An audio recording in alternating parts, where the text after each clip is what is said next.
বাংলা সাহিত্যের রহস্যময় আর রোমাঞ্চকর জগতে আপনাদের প্রত্যেককে স্বাগত জানাই। আজকের গল্প শ্রী সৈয়দ মুস্তফা সিরাজ রচিত একটি গোয়েন্দা গল্প। গোয়েন্দা তো অনেক শুনেছেন, কিন্তু এই জাতীয় গোয়েন্দার গল্প আমরা সকলেই শুনতে ভালোবাসি। আজ আপনাদেরই রিকোয়েস্টে, আপনাদেরই ভালোবাসায় কর্নেলের একটি গল্প নিয়ে রহস্য আর রোমাঞ্চের টিম। আজকের গল্প ঘড়ি রহস্য।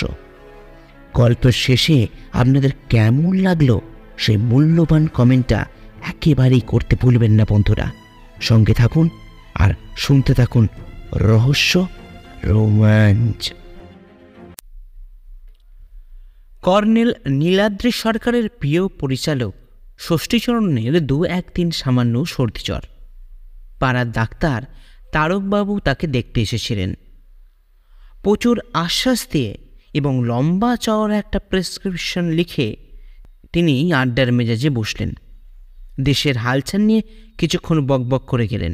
তারপর হঠাৎ মুচকি এসে বললেন, আচ্ছা কর্নেল সাহেব, মানে আপনি তো বিখ্যাত রহস্যবিদী, এই যাবৎ বিস্তর জটিল কেসের ফাঁসও করেছেন শুনেছি, কিন্তু মানে কখনো কি এমন কোনো কেস আপনার হাতে এসেছে যার রহস্য আপনি ফাঁস করতে পারেননি? কর্নেল প্রেসক্রিপশনটা দেখছিলেন, বললেন, প্রশ্নটা আপনাকেও করা যায় ডক্টর তারক। ডাক্তারবাবু একটু ভ্যাবাচাকা খেয়ে বলেন, কেন কেন? ডাক্তার হিসাবে আপনারও সুনাম আছে। আপনি কি সব রোগীর সঠিক রোগ ধরতে পারেন নাকি? ডাক্তারবাবু মাথা নেড়ে বললেন, না মানে কোনো ডাক্তারই এমন দাবি করতে পারে না। কর্নেল প্রেসক্রিপশনটা ভাঁজ করে টেবিলে রাখলেন। তারপর ইজি চেয়ারে হেলান দিয়ে সাদা দাড়ি থেকে চুরুটের ছাই ঝেড়ে ফেললেন। তারপর বললেন, আমার ক্ষেত্রেও তাই। কিছু কিছু রহস্য ফাঁস করতে শেষ অবধি আমি ব্যর্থ হয়েছি। তারকবাবু আগ্রহ দেখিয়ে বললেন, অন্তত তেমন একটা কেসের কথা বলুন, আমার জানতে খুব ইচ্ছা করছে মশাই। কর্নেল চোখ বুঝে চকচকে টাকে হাত বুলাতে শুরু করলেন। এবার আমারও আগ্রহ খুব বেড়ে গেল, কারণ দীর্ঘকাল যাবৎ আমি ওর প্রায় ছায়াসঙ্গী। অসংখ্য জটিল কেস ওকে নিপুণ দক্ষতায় ফাঁস করতে দেখেছি। আমার পক্ষে বিশ্বাস করা খুবই কঠিন যে কোনো ক্ষেত্রে কর্নেল আবার ব্যর্থ হয়েছেন। তাই না বলে পারলাম না। আশ্চর্য, কখনো তো আপনাকে ব্যর্থ হতে দেখিনি কর্নেল। আর তাছাড়া তেমন কোনো কেসের কথা তো আপনি কোনোদিন আমাকে বলেননি। জয়ন্ত, তুমি সৈয়দাবাদ রাজবাড়ির জড়োয়া নেকলেস হারানোর ঘটনা ভুলে গেছো মনে হয়। মনে পড়ে গেল। বললাম, কিন্তু কর্নেল, নেকলেস হারানো যত রহস্যময় হোক, ওটা কে চুরি করেছিল সেটা তো আপনি জানতে পেরে গেছিলেন। এখন যদি চোর নিপাত্তা হয়ে যায়, আপনার কি করা আছে বলুন তো? ঘরের গাদায় ছুঁচ খোঁজার কাজটা তো পুলিশের। ডাক্তারবাবু অধীর আগ্রহে তাকিয়েছিলেন। এবার বললেন, একটু ডিটেলসে বলুন কর্নেল সাহেব। রাজবাড়ির জড়োয়া নেকলেস তখন নিশ্চয়ই প্রচুর দামি। কীভাবে ওটা চুরি গিয়েছিল যদি একটু বলেন।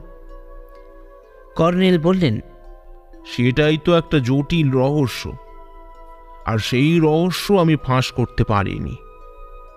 নেকলেসটা নামি রাজ পরিবারের সৌভাগ্য লক্ষ্মীর প্রতীক। পরিবারের নতুন বৌমা এলে বৌভাতের জমকালো পার্টি হয়। পার্টিতে নতুন বৌমা নেকলেস পরে সিংহাসনে বসে থাকেন। পার্টি শেষ হলে ওটা নিয়ে গিয়ে পাতাল ঘরে লক্ষ্মী প্রতিমার গলায় পরানো হয়। আর এটাই ছিল বংশানুক্রমিক রীতি।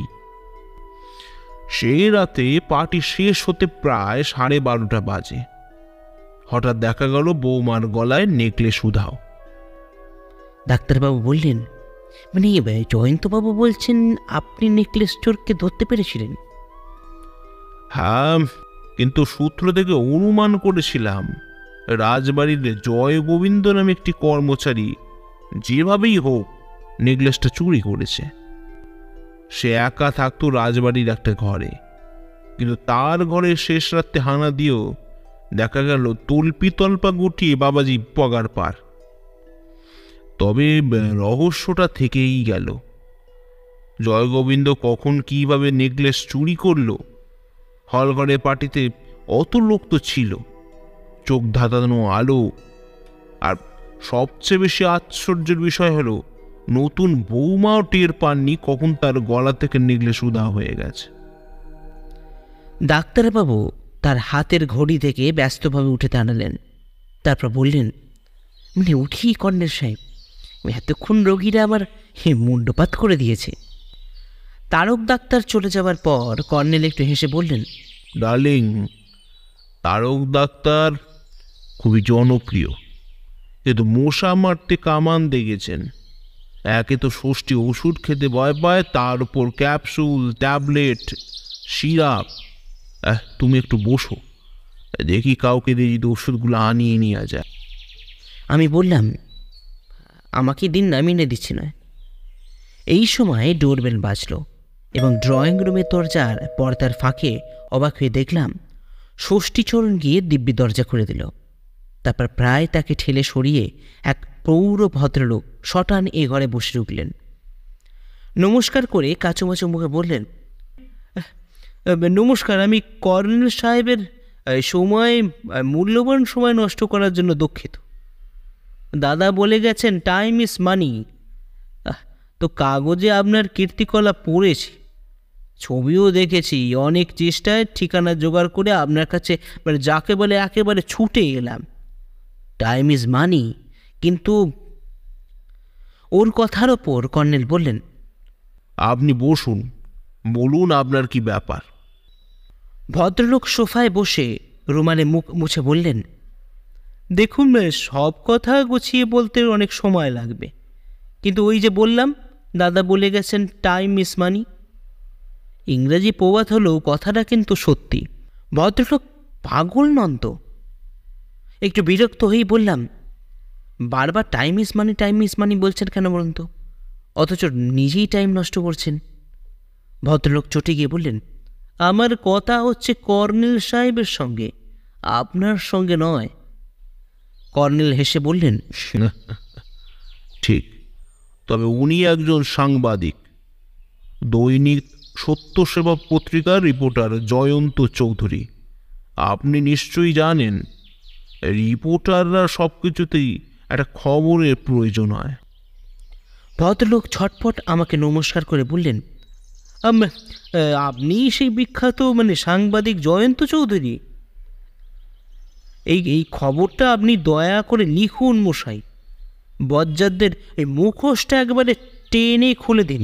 হ্যাঁ, এবার খবরটা সংক্ষেপে বলি, কারণ টাইম ইজ মানি। বলে উনি কর্নেলের দিকে মুখ ঘুরে বসলেন। আগে আমার নাম ঠিকানা বলি। আমার নাম প্রাণনাথ রায়, 27/3 নগর মিস্ত্রি লেনে একটা মেষ বাড়িতে একখানা আলাদা ছোট্ট ঘরে আমি থাকি। চাকরি করি মতিলাল ট্রেডিং কোম্পানিতে। তো বেশ কিছুদিন থেকে একটা ভুতুড়ে ঘটনা লক্ষ্য করছি। তো ধরুন, ওই টেবিলে যে পাজিখানা রেখে গেছি, বাসায় ফিরে এসে দেখি সেখানে ঠিক ওই জায়গায় ওটা নেই। কিংবা ধরুন শার্টটা হ্যাঙ্গারে যেভাবে ঝুলিয়ে রেখেছিলাম, ফিরে এসে দেখি সেটা সেইভাবে ঝোলানো নেই। একটা কাঠের ছোট আলমারিও আছে ঘরের মধ্যে, তা তালা তেমনই আটকানো, অথচ ভেতরের জিনিসপত্র ওলট পালট। আবার রোজ বিকালে ছড়িহাতে পার্কে বেড়াতে যাবার আমার একটা নেশা আছে। কাল ছড়িটা দেখি ব্র্যাকেটের যেখানে আমি ঝুলিয়ে রাখি সেখানে ওটা নেই। তা এইরকম অসংখ্য ব্যাপার প্রতিদিন ঘটে চলেছে আমার সঙ্গে, কিন্তু আমি তো এর মাথা মুন্ডু কিছু বুঝতে পারছি না কর্নেল সাহেব। কোনো জিনিস চুরিও যায়নি। আমার সন্দেহ হয়েছিল চুরি করবে, কিন্তু এ পর্যন্ত চুরি যায়নি। কেউ বজ্জাতি করে আমাকে তাড়াতে চাইছে কর্নেল, কিন্তু গত রাত্রে হঠাৎ একটা শব্দে ঘুম ভেঙে যেতেই টেবিল বাতি জেলে দেখি কাঠের আলমারিটা নড়ছিল। সদ্য থেমেও গেল। আতঙ্কে সারা রাত্রে আমি ঘুমোতে পারিনি। Time is money. আর দেরি করিনি মশাই, আপনার স্মরণাপন্ন নেওয়ার জন্য আপনার কাছে একবারে ছুটে চলে আসি। কর্নেল চুপচাপ শুনছিলেন। এতক্ষণে বললেন, দেখুন, আপনার ঘরে কোনো দামি জিনিস আছে নাকি? না না, যত সামান্য টাকা করে তা ব্যাংকেই রাখা আছে। এই রিসওয়াচটা যদি আপনি দামি বলেন, সেটা সবসময় আমার হাতেই থাকে, শুধুমাত্র স্নানের সময়টুকুন ছাড়া। কিন্তু সেটাও তো চুরি যায়নি কর্নেল সাহেব। আচ্ছা, আপনার দাদার নাম কি? মানে আমার দাদার নাম হলেন হরনাথ রায়। তিনি বেঁচে আছেন নাকি? আজ্ঞে না, এখন আমি মেস বাড়িতে যে ঘরে থাকি, দাদা সেইখানেই থাকতেন। বাউন্ডুলে ছন্ন ছাড়া প্রকৃতির মানুষ ছিলেন, বিয়েও করেননি। আমার সঙ্গে বহু বছর দাদার কোনো যোগাযোগ ছিল না, কিন্তু হঠাৎ 2 মাস আগে টেলিগ্রাম পেলাম হার্ট অ্যাটাক হয়ে দাদা হাসপাতালে আছে। সঙ্গে সঙ্গে ছুটে এলাম দাদাকে দেখার জন্য। আপনি তখন কোথায় ছিলেন? সাহেবগঞ্জে। আমার কোম্পানির একটা ব্রাঞ্চ আছে ওখানে। আমার পৈতৃক ভিটাও আছে, আর বাড়ির সবাই এখন ওখানেই আছে। বেশ, তারপর কি হলো বলুন। হাসপাতালে দাদা তখন মরণাপন্ন। আমাকে চিনতে পেরে শুধু বললেন, পানু, টাইম ইজ মানি, কথাটা মনে রাখিস। ব্যাস, ওইটুকুনি শেষ কথা। কথাটা তো একটা ইংরেজি প্রবচন। যাই হোক, তারপর?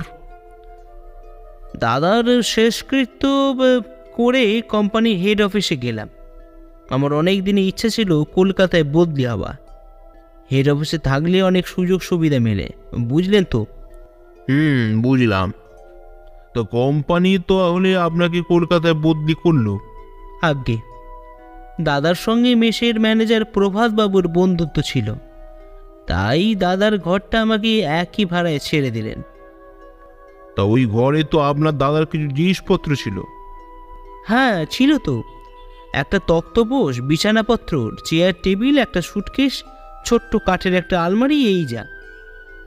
আর কিছু? প্রাণনাথ বাবু একটু ভেবে বলেন, আর তেমন কিছু। ও হ্যাঁ, একটা প্রকাণ্ড দেয়াল ঘড়ি আছে। ঘড়িটা অবশ্য অচল। দাদা কেন ওটা কিনেছিলেন আর কেনই বার সারাননি কে জানে। আমি ওটা বেচে দেব ভেবেছিলাম, কিন্তু দাদার স্মৃতি, বুঝতেই তো পারছেন। Time is money. প্রাণনাথ বাবু সাই দেবার ভঙ্গিতে বললেন, দাদা কথাটা বলেছিলেন, সেই থেকে কেন কে জানে কথাটা আমার ভূতের মতন তাড়া করে বেড়াচ্ছে। আমাকেও। বলে কর্নেল চুরুট ধরলেন, একরাশ ধোঁয়া ছেড়ে বললেন, আপনার ঘরের ভুতুড়ে ঘটনার কথা কি ম্যানেজার প্রভাত বাবু জানেন নাকি, বা অন্য কেউ? না না, প্রভাত বাবু জানেন। উনি কিছু বলেছিলেন? উনি হেসে উড়িয়ে দিলেন, বললেন, আপনার দাদাও ঠিক এই রকম আওয়াজ পেত। প্রাণনাথ এবার চাপা গলায় বললেন, ওই মেষ বাড়িতে যাওয়ার পর দিন মেসের একজন বোর্ডার ননীবাবু আমাকে বলেছিলেন ও ঘরে নাকি ভূত আছে। কথাটা কতটা যুক্তিসঙ্গত সেটা তো বুঝতে পারছি না মশাই। ঠিক আছে, টাইম ইজ মানি। আমরা আজ বিকাল 5টা নাগাদ আপনার মেষ বাড়িতে যাব। তবে আপনি যেন এক কথাটা গোপন রাখবেন। আমরা আপনার কোম্পানির অফিসার হিসাবে যাব। প্রাণনাথ বাবু আশ্বস্ত হয়ে বেরিয়ে গেলেন।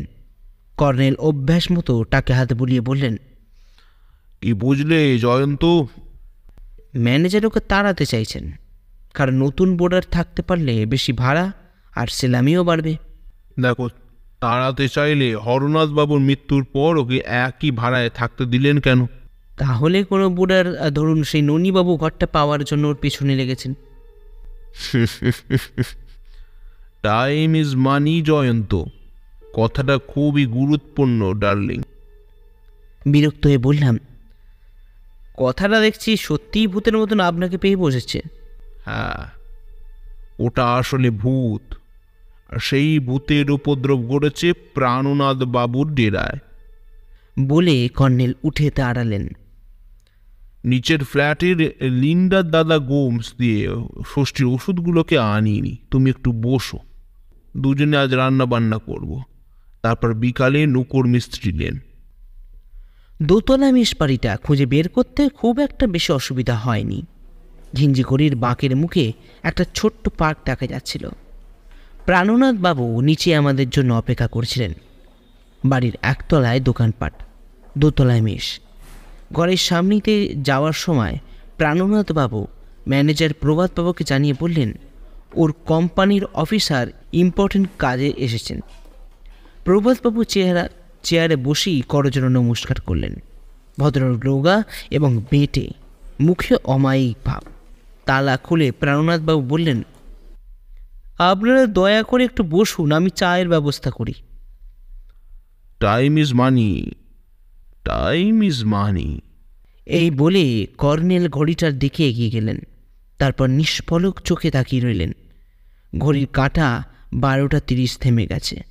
বললাম, কি বলে 12টা বেজে যাওয়া? কর্নেল আমার রসিকতায় কোনো কান দিলেন না। একটা চেয়ার টেনে নিয়ে তার ওপর উঠে আতশ কাঁচ বের করলেন। একটু পরে বললেন, ডায়ালে কিছু কথা লেখা আছে, খসে বেলা হয়েছে, তবে ঘড়িটা যে বিলাতি এবং খুবই দামি। হরনাথ কিংবা তার পূর্বপুরুষ এটা হয়তো উপহার দিয়েছিল। চেয়ার থেকে নেমে কর্নেল চেয়ারটাকে আগের জায়গায় রেখে কাঠের আলমারিটার কাছে গেলেন।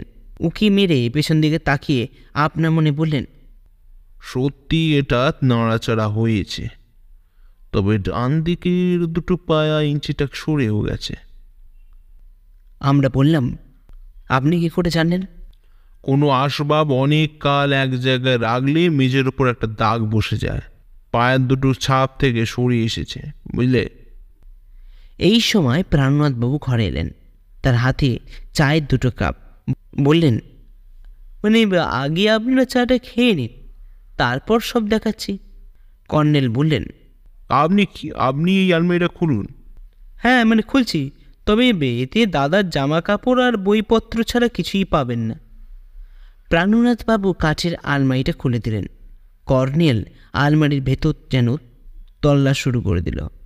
তল্লাশ শেষ হলে উনি চায়ের কাপে চুমুক দিয়ে বললেন, আপনার দাদার সেই সুটকেসটা তো দেখতে চাই। চামড়ার সুটকেসে কিছু জামা কাপড় আর একটা ফাইল পাওয়া গেল। ফাইলের কাগজপত্র দেখে কর্নেল বললেন, আপনার দাদা দেখছি শেয়ার মার্কেটে ভালোই ব্রোকার ছিলেন। তাই বুঝি? আমি কিন্তু দাদার কোনো কাগজপত্র এখনো খুঁটিয়ে দেখিনি। প্রাণনাথবাবু অবাক হয়ে বললেন, ওকে ডাকা কি ঠিক হবে কর্নেলবাবু? আপনি ওকে ডাকুন। কর্নেলের কণ্ঠস্বরে দৃঢ়তা ছিল। প্রাণনাথবাবু বেরিয়ে গেলেন, কিন্তু বেরিয়ে যাওয়ার সঙ্গে সঙ্গেই ওকে পাশ কাটিয়ে প্রভাতবাবু আবির্ভাব হল। প্রাণনাথও ফিরে এলেন। আমার সন্দেহ হলো প্রভাতবাবু দরজার পাশেই হয়তো আড়ি পেতে দাঁড়িয়েছিলেন। কর্নেল বললেন, আসুন আসুন প্রভাতবাবু, আপনার সঙ্গে কিছু কথা ছিল। প্রভাতবাবু মিটিমিটি হেসে বললেন, আমি কিন্তু বুঝতে পেরেছি আপনারা লালবাজার থেকে এসেছেন, তবে স্যার বড্ড দেরি করে ফেলেছেন। মরার আগে হরনাথের চোরাই জিনিস হাফিস করে গেছে। কর্নেল বললেন, চোরাই জিনিস? তার মানে আপনারা ভালোই জানেন, তবে আমি স্যার ওর সব সাথে পাঁচে থাকি না। হরনাথ আমাকে বলতো বটে, খদ্দের দেখে দাও, খদ্দের দেখে দাও, শিশিবাগ তোমার। কিন্তু আমি ওকে পাত্তা দিন। কিন্তু জিনিসটা কি? না, খুলে কিছু বলেনি হরনাথ। কাজে জিনিসটা কি আমি জানি না, শুধু এইটুকু জানি জিনিসের দাম ছিল বড্ড বেশি।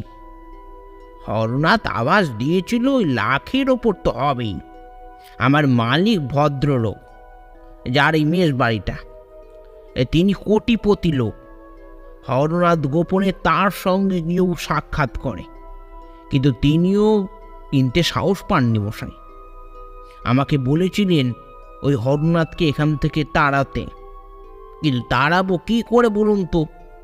মানে এই পাড়ার সব গুন্ডা বদমাইশ সব ছিল হরনাথের পকেটে। প্রাণনাথ ক্ষুব্ধ হয়ে বলেন, মানে এইসব কি বলছেন প্রভাতবাবু? আমার দাদা। প্রভাতবাবু তাকে থামিয়ে দিয়ে বললেন, আরে থামুন থামুন, এই খাল কেটে কুমির এনেছি মশাই। এখন তুমিও ঠানা সামলাও, আমাকে এইসব ব্যাপারে জড়িও না। এই বলে উনি ঘর থেকে বেরিয়ে গেলেন। প্রাণনাথবাবু ধপাস করে বিছানার উপর বসলেন। তারপর বললেন, মানে আমি তো কিছুই বুঝতে পারছি না কর্নেল সাহেব। আমার দাদা বাউন্ডুলে ছন্ন ছাড়া প্রকৃতি ছিল, কিন্তু ওকে চোর অপবাদ কেউ কোশমিন কানেও দেননি। আর দামি জিনিস চোরাই যদি ওর কাছে থাকবে, আমি তার খোঁজ পাবো না কেন বলুন তো? যদি বেচে দিয়েও থাকেন, সেই টাকাই বা গেল কোথায়?